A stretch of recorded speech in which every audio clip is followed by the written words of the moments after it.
الحمد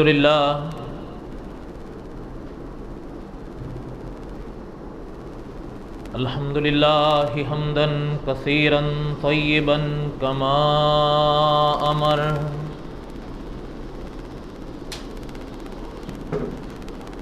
وأشهد أن لا إله إلا الله وحده لا شريك له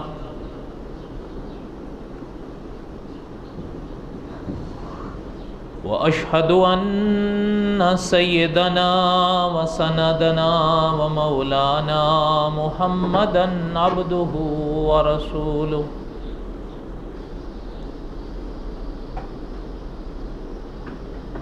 أما بعد أعوذ بالله من الشيطان الرجيم بسم الله الرحمن الرحيم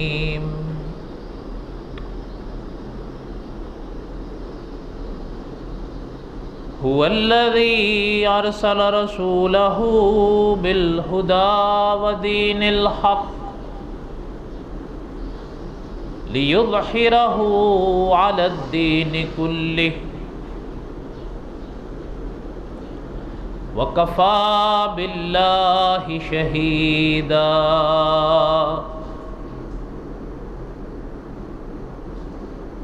محمد رسول الله والذين معه أشداء على الكفار رحماء بينهم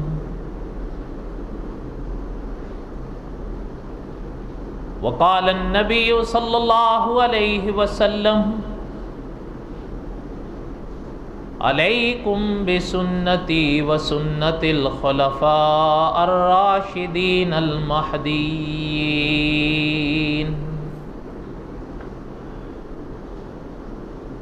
صدق الله العظيم وصدق رسوله النبي الكريم ونحن على ذلك لمن الشاهدين والشاكرين والحمد لله رب العالمين اللهم صل على محمد وعلى آل محمد كما صليت على إبراهيم وعلى آل إبراهيم إنك حميد مجيد اللهم بارك على محمد وعلى آل محمد كما باركت على إبراهيم وعلى آل إبراهيم إنك حميد مجيد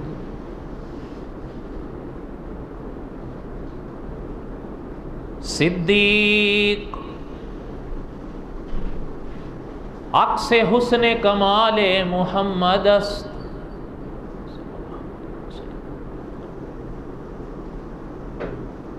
صدیق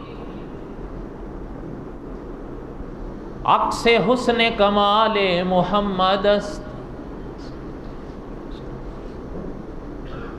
فاروق ذل جاہ جلال محمد است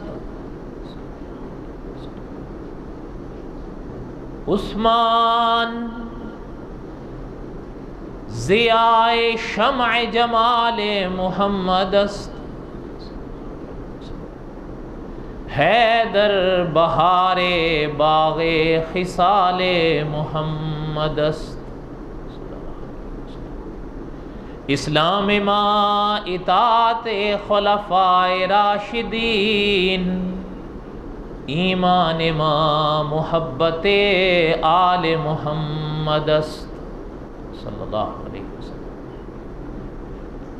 اللہم صلی علی سیدنا و مولانا محمد وعلی آل سیدنا و مولانا محمد وبارک وسلم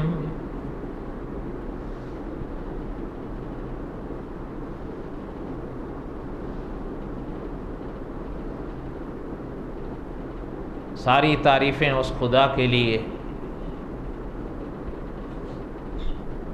جس نے یہ سارا جہاں بنایا،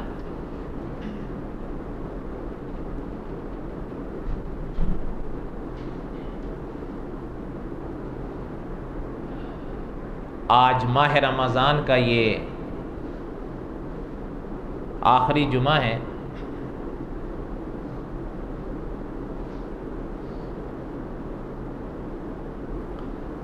دعا کریں اللہ تعالیٰ پھر نصیب فرمائے.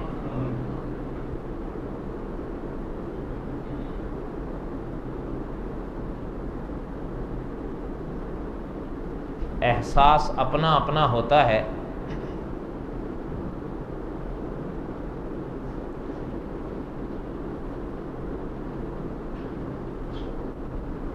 مجھے ایسا لگ رہا ہے جیسے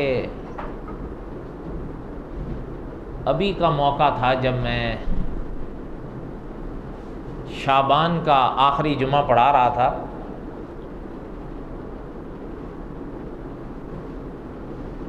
اور ایسا لگ رہا ہے کہ ایک پل کے بعد میں یہ اس ماہ رمضان کا آخری جمعہ پڑھانے آیا. ایام معدودات، چند گنتی کے دن ہیں، بس گنتے گنتے گزر جاتے.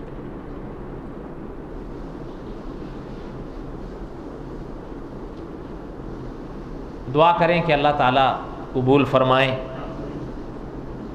اور دعا کریں کہ اللہ تعالیٰ امت کے حال پر رحم فرمائے.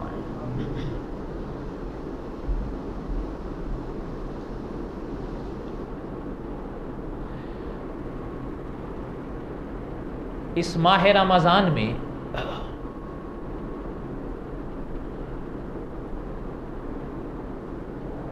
ہم نے حضرت علی رضی اللہ تعالی عنہ کے حوالے سے 3 جمعے پڑھے، بیان کی. اسی پاک سلسلے کی یہ 4تھی قسط ہے، اور یقیناً یہ موضوع ادھورا رہے گا. اللہ تعالیٰ نے زندگی دی، آئندہ رہے تو پھر بقایا حصہ پورا کریں گے، اگر اللہ کو منظور ہوا تو. سارے فیصلے اس پاک ذات کے ہاتھ میں ہیں. مولانا نور الحسن بخاری رحمۃ اللہ علیہ فرمایا کرتے تھے کہ ہم کیا ہیں کہ کوئی کام ہم سے ہوگا، کیا فائدہ فکر بیش و کم سے ہوگا. جو کچھ ہوا ہے کرم سے اس کے، جو کچھ ہوگا اس کے کرم سے ہوگا. اللہ کو منظور ہوا تو بقیہ حصہ حضرت علی کرم اللہ وجہ آئندہ پڑھیں گے جب اللہ کو منظور ہوگا. بہرحال آج اس کی یہ 4تھی قسط ہم کریں گے جتنا وقت نے اجازت دی.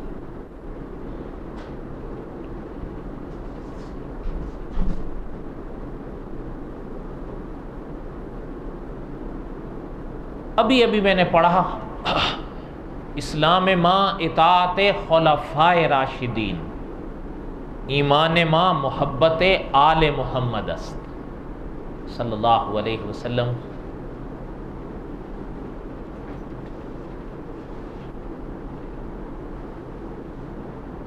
مولانا نور الحسن بخاری رحمۃ اللہ علیہ ہمارے ملک میں ایک عالم گزرے ہیں.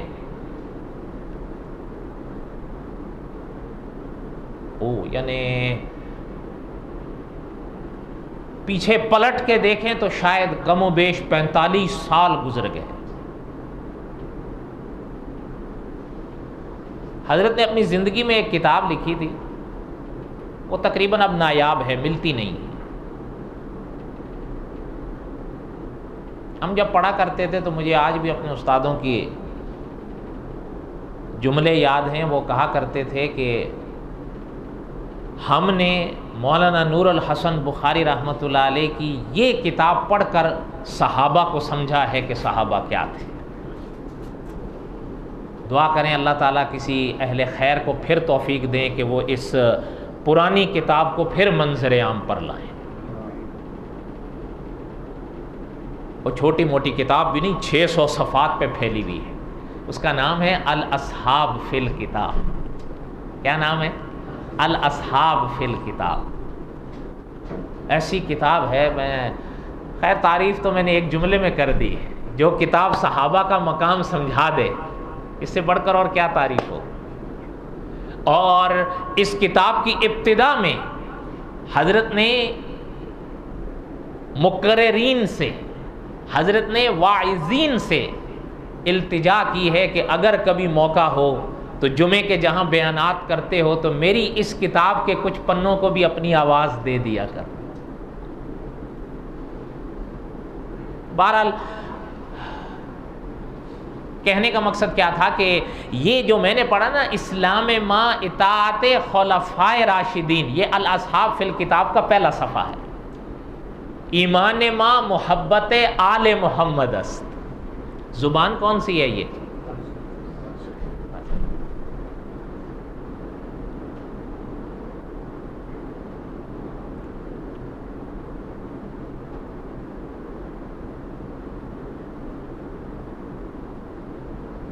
حضرت علی رضی اللہ تعالی عنہ کے حوالے سے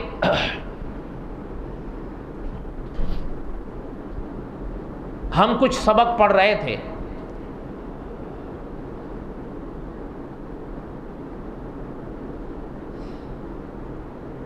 مولانا ابو الحسن علی ندوی رحمۃ اللہ علیہ نے المرتضی کرم اللہ وجہ حضرت علی رضی اللہ تعالیٰ عنہ پر لکھی ہے۔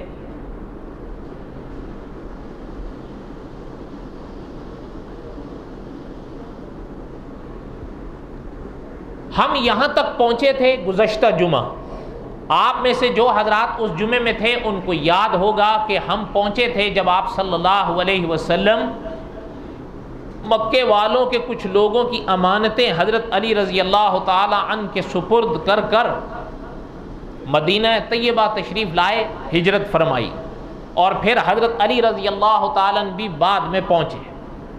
یہاں تک ہم نے پڑھا تھا، اور حضرت علی رضی اللہ تعالیٰ عنہ کو جب آپ صلی اللہ علیہ وسلم نے دیکھا تو سینے سے لگایا، وہ سب آپ سن چکے ہیں، یاد ہے؟ اب یہاں سے اگلا حصہ سنیں۔ اب یہاں کے بعد مولانا ابو الحسن علی ندوی رحمۃ اللہ علیہ نے باب قائم کیا ہے المرتضی کرم اللہ وجہ کا، اور اس باب کا نام حضرت نے رکھا حضرت علی مدینہ میں۔ حضرت علی رضی اللہ تعالیٰ مدینہ تشریف لائے۔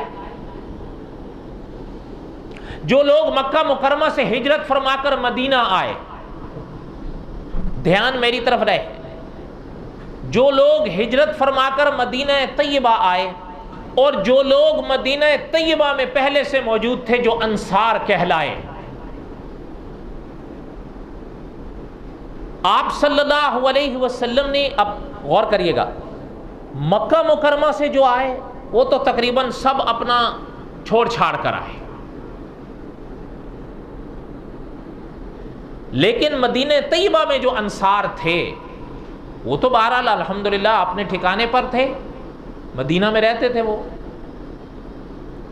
لیکن مکہ مکرمہ سے جو مہاجرین تشریف لائے تھے، آپ تو پتہ ہے وہ تو بے گھر ہو گئے تھے۔ جب وہاں آئے تو آپ صلی اللہ علیہ وسلم نے مہاجرین اور انصار میں مواخات کو قائم فرمایا۔ کیا قائم فرمایا؟ یہ لفظ ادا کرو ذرا، آسان کر دیں اگر تو، بھائی چارہ۔ کیا؟ بھائی چارہ۔ ایک مہاجر اور ایک انصار، ایک انصار ایک مہاجر، ان دونوں کے درمیان میں آپ صلی اللہ علیہ وسلم نے بھائی چارہ قائم فرمایا کہ انصار سے فرمایا کہ یہ مکہ مکرمہ سے خدا کے لیے جو اپنا وطن چھوڑ کر آپ کے ہاں تشریف لائے ہیں، اب یہ آپ کے بھائی ہیں۔ سمجھ آئی؟ یہ بھائی چارگی۔ اچھا، اور یقین کیجئے کہ علماء نے لکھا ہے کہ آپ صلی اللہ علیہ وسلم نے جو مہاجرین کو انصار کا بھائی بنایا، تو ذرا انصار کا اخلاق بھی دیکھیں کہ انصار نے پھر جو اخلاق اور جو وعدہ نبھایا ہے وہ اپنی مثال آپ ہے کہ انصار جب قریب آئے کسی مہاجر کے جن سے حضور نے ان کو بھائی بنایا، تو انصار نے مہاجر سے فرمایا کہ بھئی بات یہ ہے، سنو کہ آپ صلی اللہ علیہ وسلم نے آپ کو میرا بھائی قرار دیا ہے، اور بعض کے تو الفاظ سیرت کی کتابوں میں یہ بھی ملتے ہیں کہ انہوں نے کہا اگر میرے ماں باپ کا کوئی بیٹا ہے تو وہ میرا بھائی ہے، یہ تو اپنی جگہ ہے، لیکن کسی جگہ پر اگر سوال اٹھے تو اٹھ سکتا ہے کہ کیا واقعتاً وہ میرا بھائی ہے یا نہیں، لیکن جن کو اللہ کے رسول نے میرا بھائی قرار دیا ہے ان کے میرے بھائی ہونے میں کوئی شبہ ہی نہیں ہے۔ فرمایا پھر بات یہ ہے کہ میرے 2 باغ ہیں، اب جب بھائی ہیں تو اب ایک آپ کا ہے ایک میرا ہے۔ اچھا، کسی کے اگر 2 گھر تھے نا تو انہوں نے فرمایا کہ جب حضور نے آپ کو میرا بھائی بنایا ہے تو اب بھائی چارگی کا عالم تو پھر یہی ہے، وہ ایک گھر اب میرا ہے دوسرا آپ کا ہے۔ صرف زبانی بات نہیں تھی جو عام طور پر ہمارے ہاں کا ماحول ہے، بلکہ اب تو خیر غیروں سے کیا، اب تو اپنوں کے مشکل سے کوئی ہوتا ہے، یہ وہ سب آپ مجھ سے بہتر جانتے ہیں۔ مجھے ایک چھوٹی سی بات یاد آئی، اگر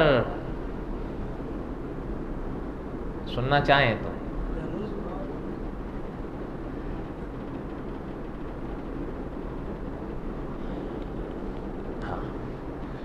آپ نے نام سنا ہوگا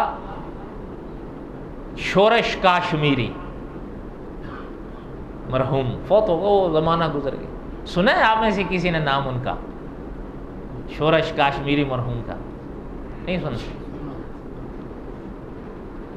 یعنی بڑے ادیب، یعنی قلم تو ان کا جو چلتا تھا نا، جنہوں نے ان کے مضامین پڑھے اور زبان میں بھی جو ان کی کاٹ تھی، جو انداز تھا، بہرحال وہ شورش کا حصہ تھا مرحوم رحمۃ اللہ علیہ۔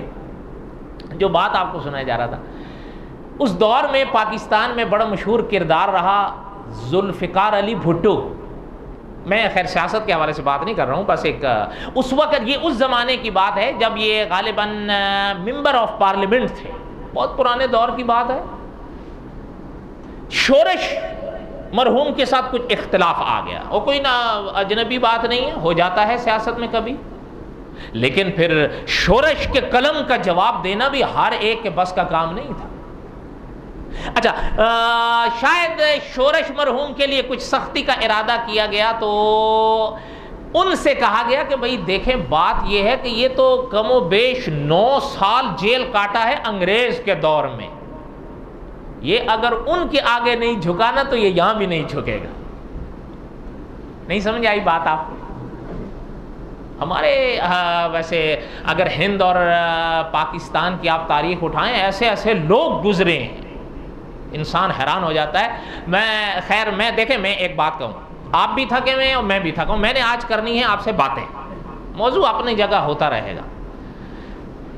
مجھے ایک اور یاد آئے، آپ نے شاید ان کا بھی نام سنا ہو، غلام نبی جانباز مرحوم۔ یہ سید عطا اللہ شاہ بخاری رحمۃ اللہ علیہ کے کاروان کے تھے۔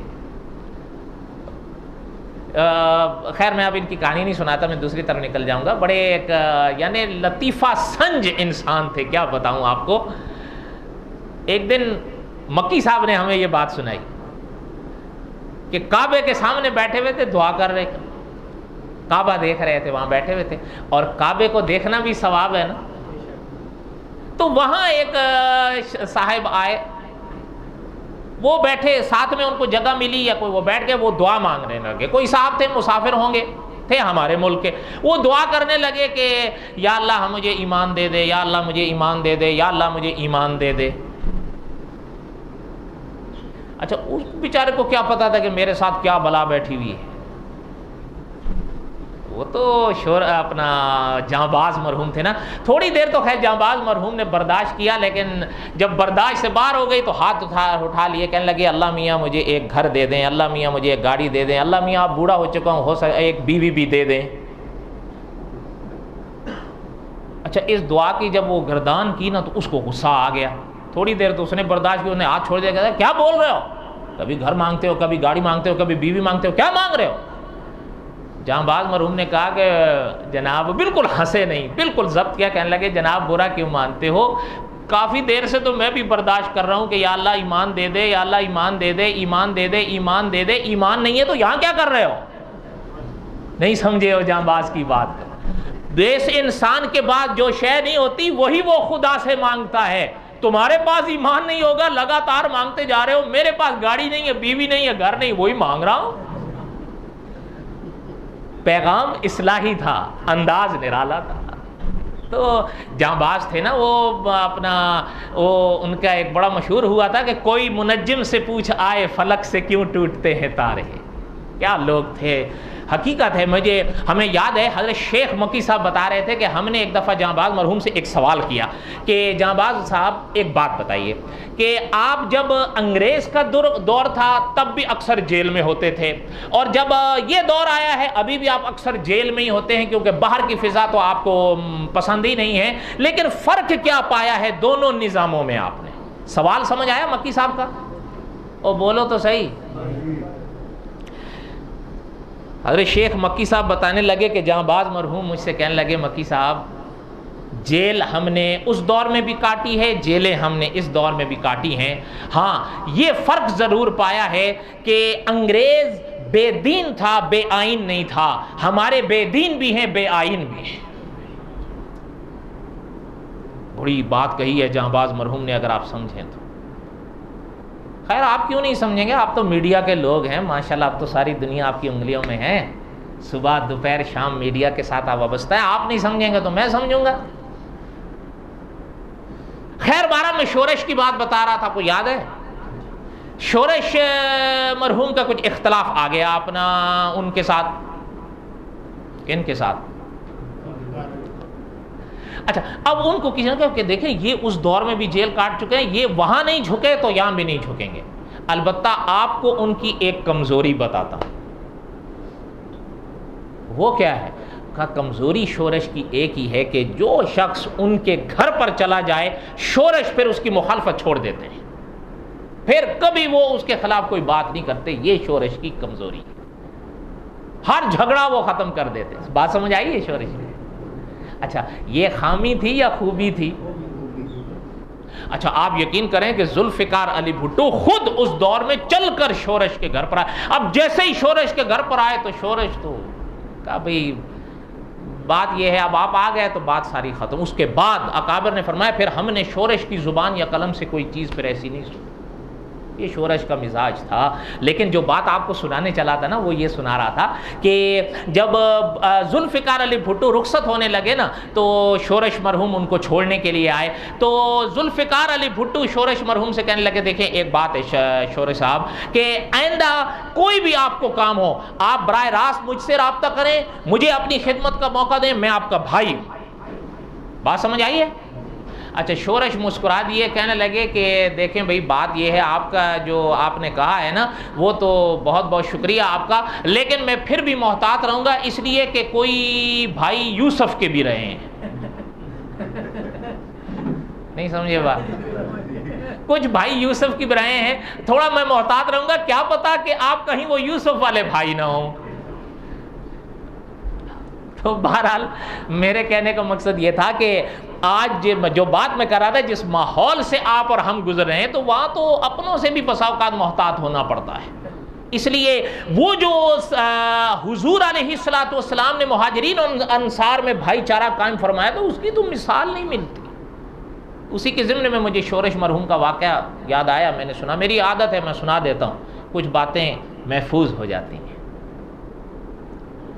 ہمارے ہی تاریخ کے یہ یادگار پنے ہیں, لیکن اب جو ہماری ینگ جنریشن آ رہی ہے وہ ان سے واقف نہیں ہے. اللہ ماشاء اللہ وہ خال بس خالی کامنٹس لکھنا آتے ہیں ان کو جو یہ نئے والے ہیں, اور یا زیادہ زیادہ ڈیسک لائک بس دباتے جاؤ. اب اس پہ کیا خرچ آتا ہے؟ وہ پرانے مدرسے میں جب میں نے حضرت امیر معاویہ رضی اللہ تعالیٰ عنہ پہ درس دیا تھا نا, اس کے آپ نیچے کامنٹس پڑھو آپ, اوہ جو گالیاں اللہ تعالیٰ معاف فرمائیں, یا حضرت معاویہ کو یا باقی جو بچی ہیں مجھے.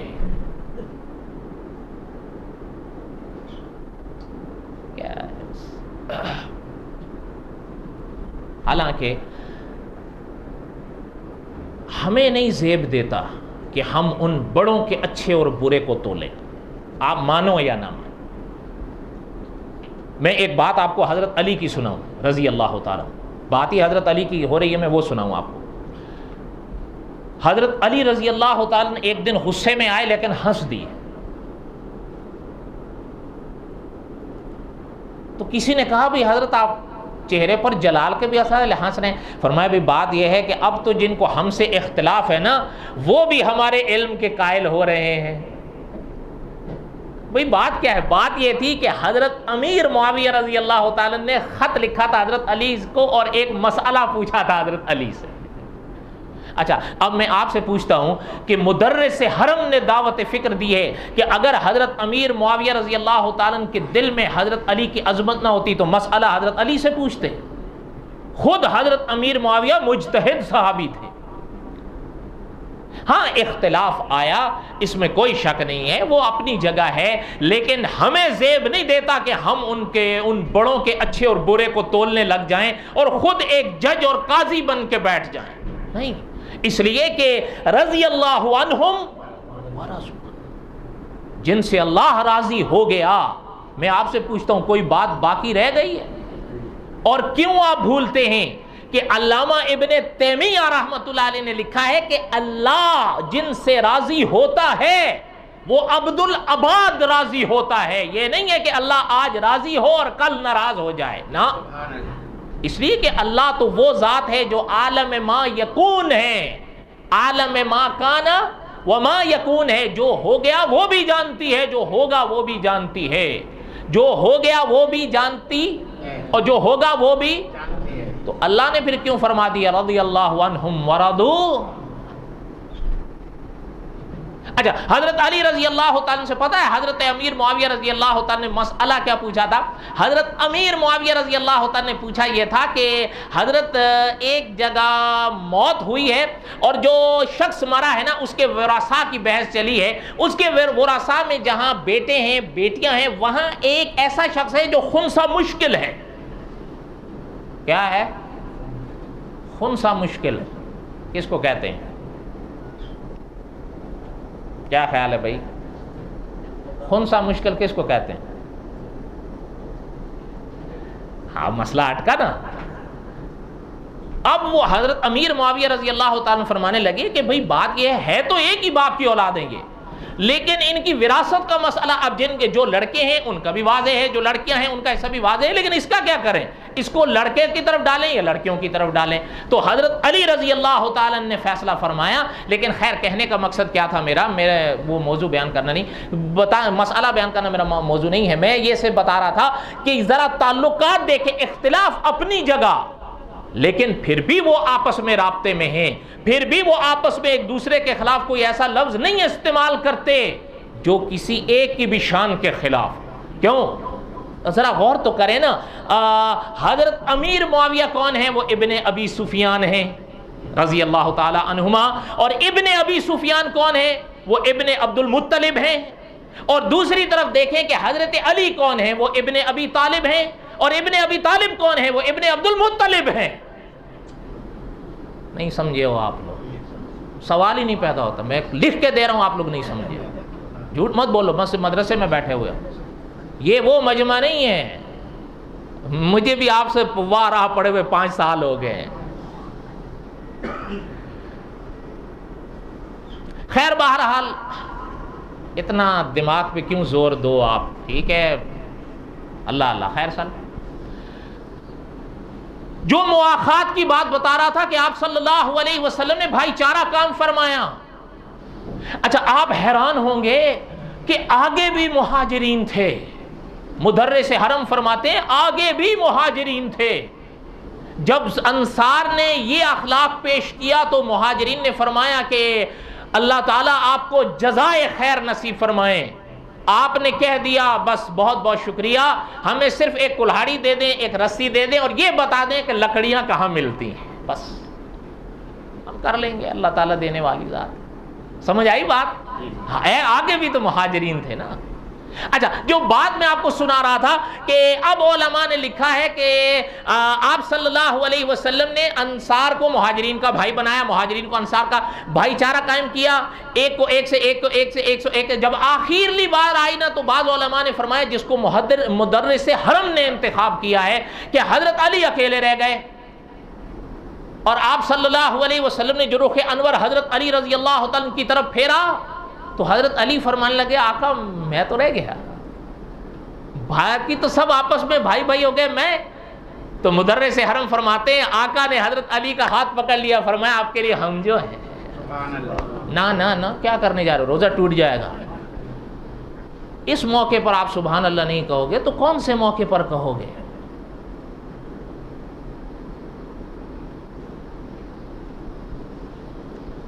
بعض علماء نے یہ تحقیق پیش کی ہے کہ آپ صلی اللہ علیہ وسلم نے حضرت ابن حنیف رضی اللہ تعالی عنہ کا بھائی بنایا تھا حضرت علی کو رضی اللہ تعالیٰ عنہ۔ بہرحال تسلیم کرنا پڑتا ہے، امام ترمذی رحمۃ اللہ علیہ نے تو حضرت علی رضی اللہ تعالیٰ عنہ اور آپ صلی اللہ علیہ وسلم کا ہی بھائی چارہ تسلیم فرمایا۔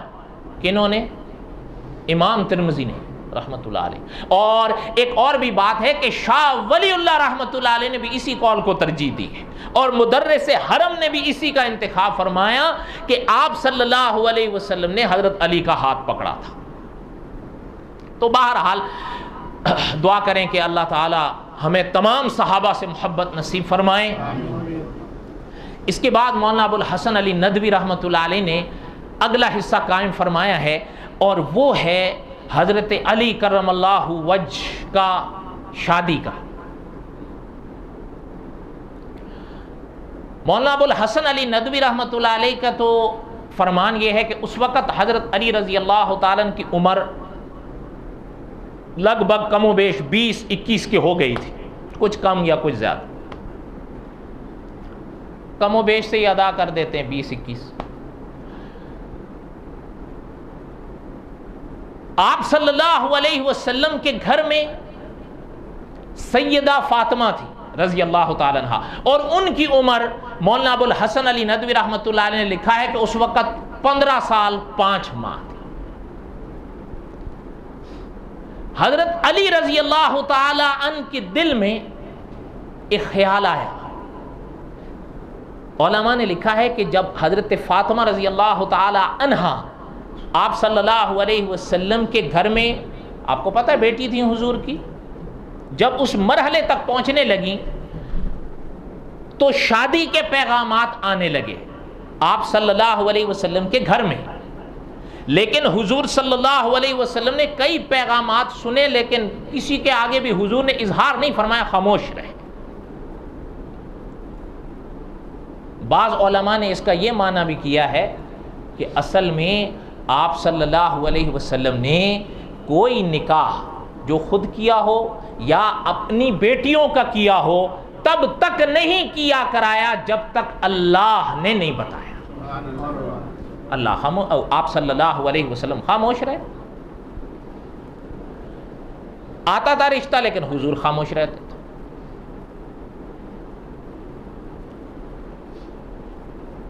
حضرت علی رضی اللہ تعالی نے جب وہ ماحول دیکھا تو دل میں ایک خیال آیا کہ میں رشتہ مانگوں، لیکن پھر خاموش ہو۔ کیوں خاموش ہو گئے اس کی وضاحت آگے آ جاتی، خود حضرت نے اس کا اظہار فرمایا۔ یہی دن چل رہے تھے کہ ایک دن حضرت علی رضی اللہ تعالیٰ عنہ کو حضرت علی رضی اللہ تعالیٰ عنہ کو حضرت رفیق میں ہجرت اور حضرت عمر بن خطاب رضی اللہ عنہما نے بلایا۔ بات سننا، حضرت علی رضی اللہ تعالیٰ سے حضرت ابو بکر صدیق نے فرمایا کہ آپ دیکھ رہے ہیں کہ آپ صلی اللہ علیہ وسلم کے گھر میں حضرت فاطمہ رضی اللہ تعالی عنہا کے لیے پیغامات آ رہے ہیں۔ حضرت علی خاموش، کچھ بولے نہیں۔ آپ دیکھ رہے ہیں؟ فرمایا جی ہاں۔ تو کہنے لگے کہ ہمارا دل یہ ہے کہ آپ حضرت فاطمہ کو اپنے لیے مانگیں، آپ کیوں نہیں مانگتے؟ اب حضرت علی رضی اللہ تعالیٰ نے جو بات حضرت ابو بکر صدیق سے کہی، اچھا یہ چیز سنیے گا، اس محفل میں ان دو حضرات کا ذکر ملتا ہے، حضرت ابو بکر صدیق کا اور حضرت عمر بن خطاب کا۔ حضرت عثمان ابھی وہاں پر نہیں ذکر میں ملتے، حضرت عثمان، لیکن خلفائے راشدین کتنے ہیں؟ حضرت ابو بکر صدیق ہیں، حضرت عمر ہیں، اور تیسرے، اب سنیے گا، حضرت ابو بکر صدیق اور حضرت عمر نے فرمایا آپ کیوں نہیں مانگتے؟ حضرت علی نے فرمایا کہ کس بنا پر مانگوں، میرے پاس کچھ ہے ہی نہیں۔ آخر ظاہری طور پر کوئی شے ہوتی ہے گھر بسانے کے لیے، میرے پاس تو کچھ بھی نہیں ہے، میری تو کفالت آپ صلی اللہ علیہ وسلم نے کی، میں ہمت نہیں جٹا پا رہا مانگ۔ حضرت ابو بکر صدیق اور حضرت عمر بن خطاب رضی اللہ تعالی عنہما نے بہرحال سمجھایا کہ آپ مانگیں، مانگنے میں کیا حرج ہے، آپ بات تو کریں نا۔ اب آپ صلی اللہ علیہ وسلم کا جو آپ کو پتہ ہے روب کوئی ایسی بات تو نہیں ہے، اور پھر رشتہ مانگنا کوئی، بہرحال حضرت ابو بکر صدیق اور حضرت عمر بن خطاب رضی اللہ تعالی عنہما کے کہنے پر اور اپنے دل کی تمنا پر حضرت علی رضی اللہ تعالی نے ہمت سے کام لیا اور آقا صلی اللہ علیہ وسلم کے پاس آئے۔ حضور نے دیکھا صلی اللہ علیہ وسلم کہ علی آئے ہیں، کبھی کبھی چہرے کے آثار بتا دیتے ہیں کہ سامنے والا کسی بات سے آیا ہے، ایسا ہی ہے یا نہیں؟ کوئی بات آپ لوگوں کو بھی سمجھ میں آ رہی ہے یا نہیں آ رہی ہے؟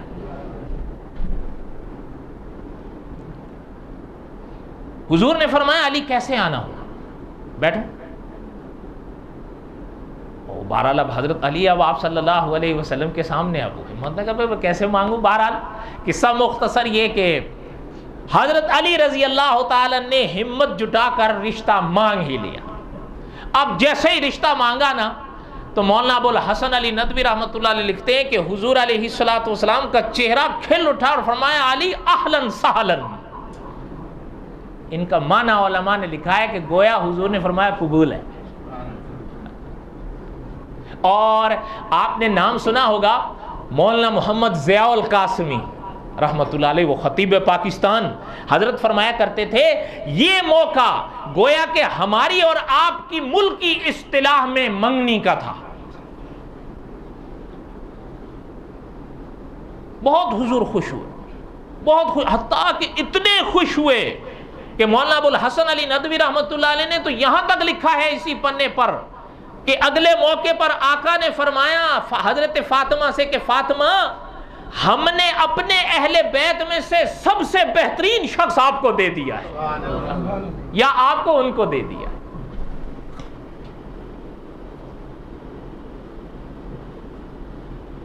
اچھا، اب جب وقفہ گزرا تو آقا صلی اللہ علیہ وسلم نے بلایا۔ شادی میں بڑے 4 مرحلے ہوتے ہیں، آپ مجھے بتاؤ کیا کیا ہوتے ہیں؟ بتاؤ بھائی، جو مجھے بتائے گا $10 انعام دوں گا، یا آپ لوگوں کو میں بتاتا ہوں $100 انعام لوں گا۔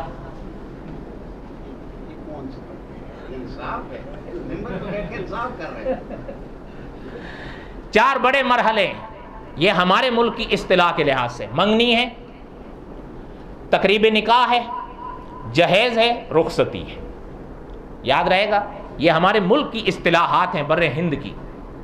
منگنی ہے، تقریب نکاح، کوئی اسی کو تقریب شادی بھی کہہ دیتے ہیں، بس زبان کا فرق ہے، نکاح عربی ہے، شادی اردو ہے۔ اور تیسرا جہیز، اور چوتھا رخصتی۔ پہلا مرحلہ تو اہلاً سہلاً پر ہی ہو گیا۔ اچھا، اور مولانا ضیاء القاسمی رحمۃ اللہ علیہ، وہ خطیب پاکستان، وہ تو فرمایا کرتے تھے دعوت فکر ہے، نہ مہندی کی رسم ہے نہ کچھ اور ہنگامہ ہے، بس اہلاً سہلاً پہ ہو گیا۔ اب آقا صلی اللہ علیہ وسلم نے جو دوسرا مرحلہ تھا وہ کیا تھا؟ تقریب فرمایا علی رضی اللہ تعالی پاس کچھ ہے بھی؟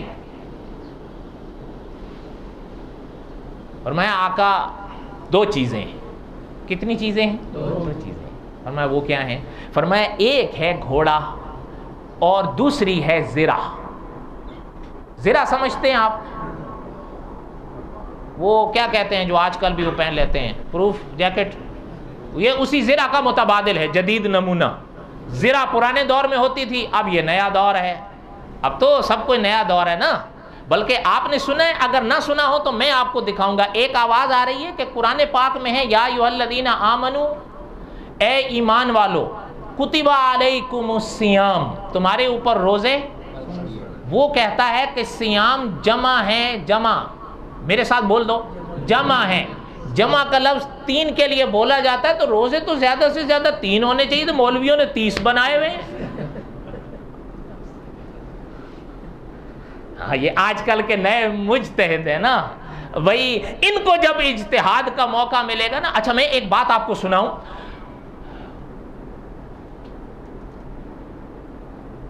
میں ہوں پرانے دور کا، آپ نے تو خیر نام سنا ہوگا، اتنا پرانا دور ان کا نہیں گزرا، جنرل ضیاء الحق مرحوم، ان کے دور میں مفتی محمود صاحب ہوتے تھے رحمۃ اللہ علیہ، جو شیخ الاسلام والمسلمین کہلاتے تھے۔ ایک دفعہ اجتہاد کانفرنس ہوئی تھی، یہ آپ کی معلومات کے لیے عرض کر رہا ہوں، شاید آپ کو پتہ بھی ہو، غالباً اسلام آباد میں۔ کون سی کانفرنس ہوئی تھی؟ بڑے بڑے لوگ آئے وہاں پر، مفتی محمود صاحب بھی آئے رحمۃ اللہ علیہ۔ میں آپ حیران ہوں گے، یہ شہید ختم نبوت مولانا یوسف لدھیانوی رحمۃ اللہ علیہ نے لکھا ہے، جب مفتی محمود صاحب رحمۃ اللہ علیہ کھڑے ہوئے تو انہوں نے ایک بڑی عجیب بات کہی۔ جو پہلی لائن میں لوگ بیٹھے ہوئے تھے، کرسیاں لگی تھی، بہت لوگ بیٹھے تھے، تو انہوں نے اجتہاد پر باتیں کرنی تھی یا اپنے اپنے مقالے مقولے پیش کرنے تھے۔ آپ یقین کیجئے کہ مولانا یوسف لدھیانوی رحمۃ اللہ علیہ نے لکھا ہے کہ مفتی محمود صاحب رحمۃ اللہ علیہ نے یوں کیا اور یوں انگلی چلاتے چلاتے چلاتے چلاتے آخر تک لے گئے، کہنے لگے جناب جن کو اجتہاد پر بات کرنے کے لیے بلایا گیا ہے، میری گزارش ہے پہلے انہیں ناظرہ قرآن تو پڑھا دو۔ بولنا نہیں ہوا، خدا کے بندو، یار ایسا مجمع میں نے نہیں دیکھا۔ یقین کریں بنی اسرائیل نے خود اپنی معلومات پر اتنا عمل نہیں کیا ہوگا جتنا یہ کرتے ہیں۔ میرے خیال میں بنی اسرائیل کا ہی قافلہ جا رہا تھا، بس آپ لوگ پیچھے رہ گئے ہو، برا نہیں ماننا۔ یا تو آپ لوگوں کو باتیں سمجھ میں نہیں آتی ہیں۔ ویسے مجھے سچی بات، اجتہاد کس کو کہتے ہیں؟ ہاں تبھی تو آپ لوگ آگے سے بول نہیں پاتے۔ جب آپ لوگوں کو اجتہاد ہی پتہ نہیں ہے تو کیا سمجھ میں آئے گا بھئی اجتہاد کانفرنس کیا تھی اور انہوں نے کس بات پر بات۔ یہ بھی صحیح ہے، جب سمجھ ہی نہیں آئے تو بولیں گے کیا۔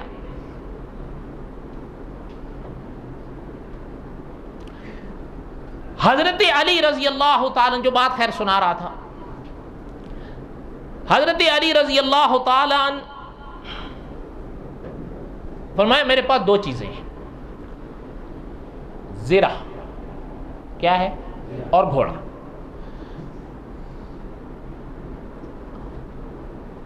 حضور صلی اللہ علیہ وسلم نے فرمایا کہ گھوڑا جہاد میں کام آئے گا، گھوڑا نہ بیچیں،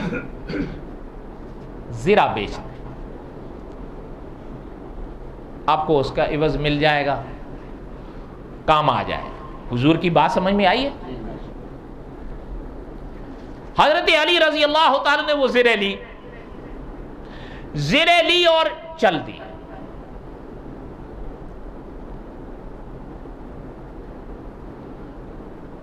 آئے بازار میں، دیکھا تو مدینہ منورہ کے بازار لگا ہوا، لوگ لے رہے ہیں، دے رہے ہیں، بیچ رہے ہیں، کر رہے ہیں۔ ایک کونے میں کھڑے ہو گئے زرے پکڑ کے۔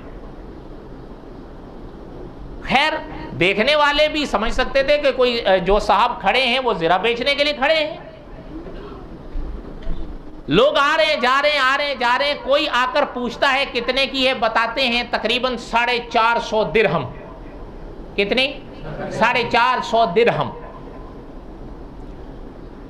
کوئی قیمت پوچھ کے چلا جاتا ہے، کوئی خالی پوچھ کے چلا جاتا ہے کیوں کھڑے ہیں۔ اتنے میں مولانا ضیاء القاسمی رحمۃ اللہ علیہ اور علماء نے بھی لکھا ہے کہ دھوپ جیسے جیسے تیز ہونے لگی، حضرت عثمان اس طرف آ نکلے۔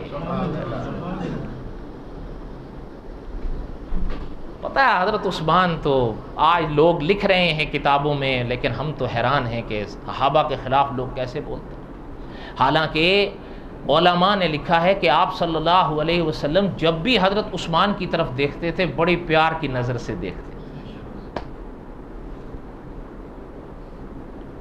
آج لوگ لکھتے ہیں کہ انہوں نے اقربا پروری کی تھی، یہ کیا تھا، وہ کیا تھا۔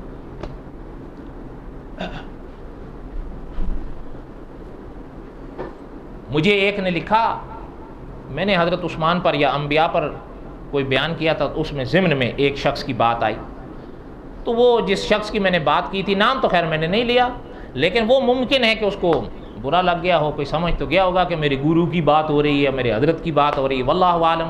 مجھے پورا پس منظر بھی یاد نہیں, اتنا مجھے یاد ہے کہ اس نے مجھے لکھا تھا تیری اوقات کیا ہے ہماری حضرت کے سامنے. میں نے اس کو لکھا تھا میری تو کوئی اوقات نہیں ہوگی تیرے حضرت کے آگے, لیکن تیرے حضرت کی کیا اوقات ہے حضرت عثمان کے آگے. اس کے بعد وہ گل.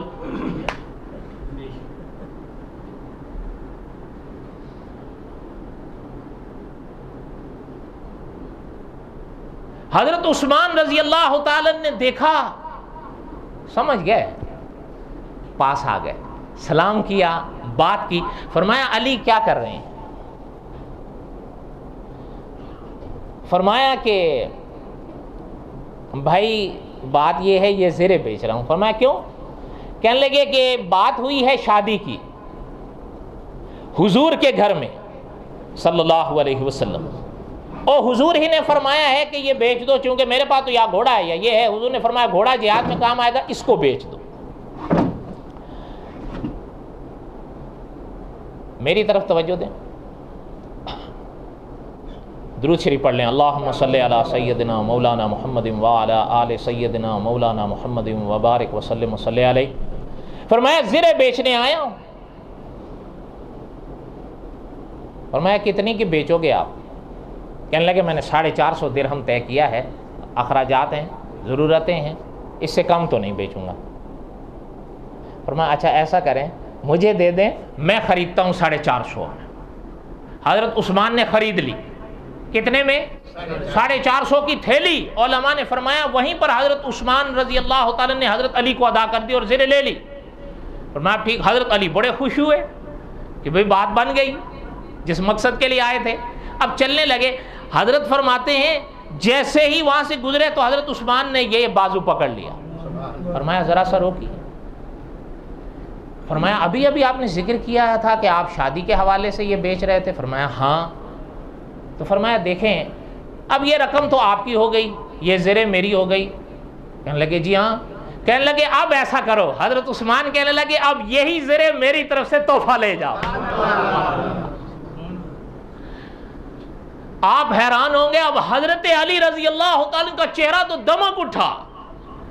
اب جیسے ہی حضرت عثمان تو یہ کہہ کے چل دیے, یہ تو وہ کہہ کے جو چلے ہیں, تو اکابر فرماتے ہیں کہ اللہ کا قرآن 26ویں پارے کی آیت جگمگاتی ہے, محمد الرسول اللہ, محمد اللہ کے رسول ہیں صلی اللہ علیہ وسلم. اور پتہ ہے جناب قاسمی صاحب رحمت اللہ علیہ نے فرمایا کہ محمد الرسول اللہ یہ دعویٰ ہے خدا کا کہ محمد اللہ کے رسول ہیں, لیکن یہ دنیا کی عدالتیں گواہ طلب کرتی ہیں. تو اللہ نے آگے فرمایا ہے والذین مَعَهُ أَشِدَّاءُ عَلَى الْكُفَّارِ, دنیا والوں محمد میرے رسول ہیں, گواہ دیکھنے ہیں میرے محمد کے صحابہ کو دیکھو صلی اللہ علیہ وسلم. حضور کی نبوت کے گواہ صحابہ ہیں. ہم اسی لیے لڑتے ہیں, صحابہ کو کچھ نہ کہو. اگر صحابہ پر جرح کرو گے پیغمبر کی نبوت پہ جرح جائے گی. میں غلط کہہ رہا ہوں؟ کوئی باتیں آپ کو بھی سمجھ میں آ رہی ہیں؟ فرمایا محمد الرسول اللہ. حضرت قاسمی صاحب کے الفاظ لے رہا ہوں, والذین معه اشداء علی الکفار, وہ کافروں پر بڑے سخت تھے.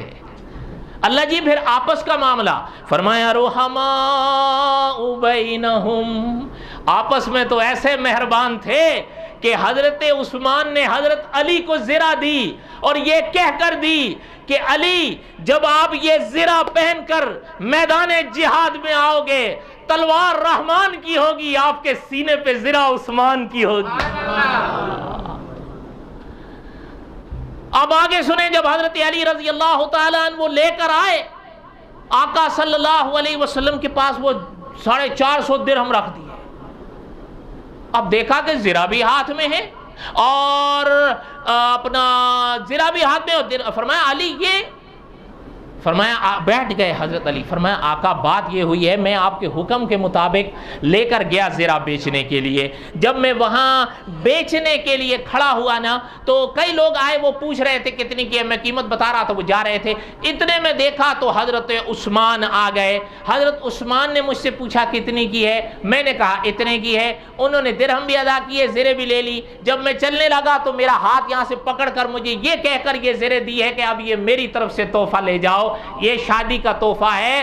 آپ یقین کیجئے مولانا ضیاء القاسمی رحمۃ اللہ علیہ خطبات قاسمی کی پہلی جلد میں ملا باقر مجلسی, یہ شیعہ مورخ گزرے ہیں, ان کے الفاظ سے لکھا ہے کہ جب آقا نے یہ الفاظ سنے تو حضور نے ہاتھ اٹھا کے فرمایا فدعا لہ بخیر, کہ اللہ عثمان نے میرے گھر کی لاج رکھی ہے, تو عثمان کے گھر کی لاج.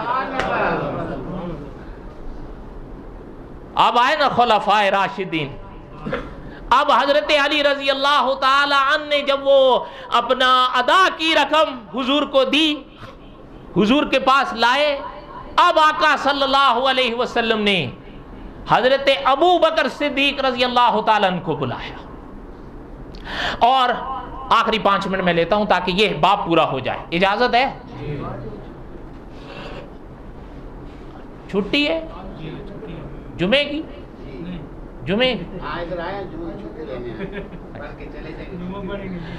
حضرت ابو بکر صدیق کو بلا, قصہ مختصر کریں. فرمایا کہ تقریب نکاح ہے, اب آپ نے یہ رقم لے لو اور چیزیں لے آؤ.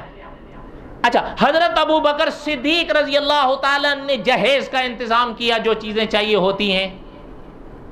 اچھا, اب وہ بھی اکٹھا ہوا. علماء نے فرمایا کہ جو دوسرا مرحلہ ہوتا ہے نا تقریب نکاح, اب حضور نے جو قائم فرمائی, حضور نے صحابہ کو بھیجا, حضرت انس رضی اللہ تعالیٰ کو بھیجا صحابہ کے پاس کہ صحابہ کو بلا کر لا کہ علی اور فاطمہ کے نکاح کا موقع ہے. اچھا, پتہ ہے علماء نے لکھا ہے, مولانا ضیاء القاسمی رحمۃ اللہ علیہ نے بھی لیے یہ الفاظ, کہ ایک اصطلاح ہمارے ہاں استعمال ہوتی ہے نا, بارات ہوتی ہے نا, کتنے آدمیوں کو کہتے ہیں؟ کم از کم کتنے آدمی ہوں تو بارات بنتی ہے؟ سوچ لو. مولانا ضیاء القاسمی رحمۃ اللہ علیہ لکھا ہے جب ہماری اصطلاح کے مطابق بارات کا موقع آیا تو تنہا حضرت علی کھڑے ہوئے تھے. حضور نے بٹھایا. اچھا, صحابہ بیٹھے, حضرت ابو بکر صدیق بیٹھے, حضرت عمر بیٹھے, حضرت عثمان بیٹھے, حضرت سعد بیٹھے. صحابہ یعنی نصیبہ دیکھیں آپ, یعنی صحابہ بیٹھے. اور پتہ ہے حضرت علی اور حضرت فاطمہ کے نکاح کا جو خطبہ تھا حضور نے خود پڑھا ہے. اور مولانا ضیاء القاسمی رحمۃ اللہ علیہ لکھتے ہیں کہ جب یہ موقع آیا نا, نکاح کے گواہ ہوتے ہیں یا نہیں, عند شاہدین مسلمین عاقلین بالغین, یعنی گواہ کا جو موقع آتا ہے تو علماء نے لکھا ہے کہ آقا نے فرمایا کہ ابو بکر عمر رضی اللہ عنہما, میں آپ لوگوں کی موجودگی میں فاطمہ کا نکاح علی سے کرتا ہوں رضی اللہ تعالی. اب حضرت علی اور حضرت فاطمہ کے نکاح کے پھر گواہ کون ہوئے ہیں؟ سوچ لیں, پہلے سوچیں پھر بتائیے گا. 2 نام میں نے آپ کو بتا دیے ہیں. اچھا, اب کوئی اگر حضرت علی اور حضرت ابو بکر اور حضرت عمر پر جرح کرتا ہے, نتیجہ آپ خود سوچ لیں کہ کیا یہ لوگ صحابہ کے صرف صحابہ کے دشمن ہیں یا یہ اہل بیت سے بھی ناراض ہیں؟ دعا کریں کہ اللہ تعالی ہمیں سمجھنے کی توفیق دے. اب جب یہ موقع آیا تو اب اچھا, پہلے بتایا نا میں نے, منگنی, تقریب نکاح, جہیز. اور جہیز میں علماء نے لکھا ہے آپ صلی اللہ علیہ وسلم نے چارپائی دی اپنی بیٹی کو, مشکیزہ دیا, اپنا چکی دی, بعد نے تکیہ اور گدے کا بھی ذکر کیا ہے, وہ جو کیا کہتے ہیں اس کو, گدیلا, اس طرح کا ذکر ملتا ہے کتابوں میں, یہ دیے. اور رخصتی کا جب وقت آیا تو امہات المؤمنین سے حضور نے فرمایا کہ آپ ان کو رخصت کریں. اچھا, جب وہ گئے نا حضرت فاطمہ رضی اللہ تعالی عنہا کو رخصت کرنے کے لیے, کبھی وہ منظر آپ کتاب میں پڑھیں, حضرت ام سلمہ رضی اللہ تعالیٰ عنہ نے جب حضرت فاطمہ نے قدم اٹھایا نا گھر کے دہلیز کی طرف نکلنے کے لیے، تو حضرت ام سلمہ کے منہ سے نکل گیا کہ کاش آج خدیجہ ہوتی۔ یہ کتابوں میں ہے، اور مورخ لکھتے ہیں کہ آپ صلی اللہ علیہ وسلم نے جب حضرت خدیجہ کا نام سنا تو حضور بھی رو دیے، اور حضور نے وہیں فرمایا کہ کیا بات کرتے ہو، خدیجہ جیسا نہ کوئی تھا نہ کوئی ہوگا، اس کا معنی ہے۔ تو امہات المؤمنین بھی فرماتی ہیں کہ ہمیں رشک آیا حضرت خدیجہ کی قسمت پر کہ حضور کے دل میں آج بھی ان کی یاد تازہ ہے۔ اچھا، ادھر مورخ اسلام لکھتے ہیں جب حضرت فاطمہ نے اپنی والد، کیونکہ بیٹی تو حضرت خدیجہ کی تھی، بیٹی کن کی تھی؟ تو حضرت خدیجہ کی تھی۔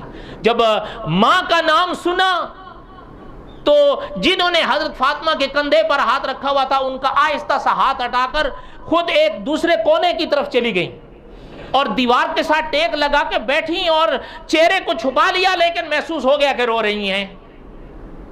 تو اب کسی کی ہمت نہ پڑے، تو آخر میں آقا صلی اللہ علیہ وسلم پاس آئے حضرت فاطمہ کے، بیٹھے اور بیٹھ کے یعنی حضور صلی اللہ علیہ وسلم نے حضرت فاطمہ پر سر پر ہاتھ رکھا، اور پتہ ہے کیا فرمایا آقا نے؟ ذرا دیکھیں پیغمبر عقیدہ کیسے بنا رہے ہیں، یہ موقع دیکھیں آپ کہ سر پر ہاتھ رکھا اور شفقت دیکھیں پیغمبر کی۔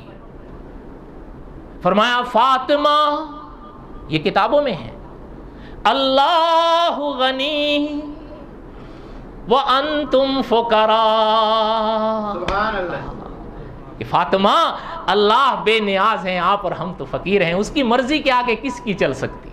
جتنی انہوں نے خدیجہ کو عمر دی تھی وہ پال۔ بات سمجھ میں آئی ہے؟